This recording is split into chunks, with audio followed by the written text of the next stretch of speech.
ನಾರಾಯಣಗೌಡರು ಕಾಂಗ್ರೆಸ್ ಹೋಗ್ತಾ ಇದ್ದಾರೆ. ಇವತ್ತು ಹೊರಟಿದೆ ನಾರಾಯಣಗೌಡರು ಕಾಂಗ್ರೆಸ್ ಹೋಗ್ತಾರೆ ಅನ್ನೋದು ಯಾರು ಹೇಳದ್ ಗುರು? ನಿನ್ನೆ ಚಲುವರೇಸ್ವಾಮಿ ಅವರು ಹೇಳಿದ್ರು. ಯಾಕೆ ಕಡಿಸ್ಕೊಂತ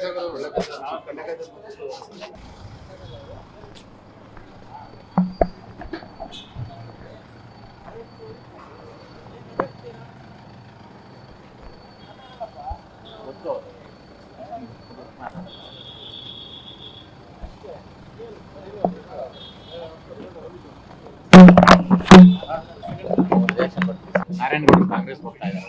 ಇವತ್ತು ಹೊರಟಿದೆ ನಾರಾಯಣಗೌಡರು ಕಾಂಗ್ರೆಸ್ ಹೋಗ್ತಾರೆ ಅನ್ನೋದು ಯಾರು ಹೇಳದ್ ಗುರು? ನಿನ್ನೆ ಚಲುವರೇಸ್ವಾಮಿ ಅವರು ಹೇಳಿದ್ರು. ಯಾಕೆ ಕಡಿಸ್ಕೊಂತ